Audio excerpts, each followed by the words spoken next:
எல்லாருமே வந்து ஃபெயில் ஆயிட்டாங்க. இல்லை, ஒரு ரேங்க் வாங்கிட்டு அந்த கிளாஸை விட்டு போக மாட்டோம்னு உட்காந்துருக்காங்க.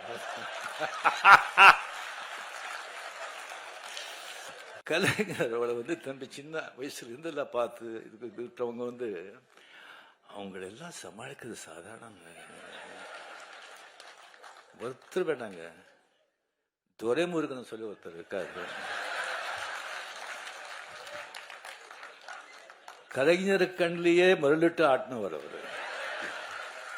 அவருக்கு ஏதாவது விஷயம் சொல்லி இப்படி போற இப்படி பண்றோன்னே எப்படி இருக்கு, எப்படி நல்லா இருக்கு அப்படின்னு சொன்னா அப்படியா சந்தோஷம் அப்படின்னு சொன்னா அது என்ன நல்லா இருக்குன்னு சொல்லி சந்தோஷம் சொல்றாங்களா, என்னடா இப்படி பண்றீங்கன்னு சந்தோஷம் சொல்றாங்களா, ஒன்றும் புரியாது. Stalin sir, hats off to you.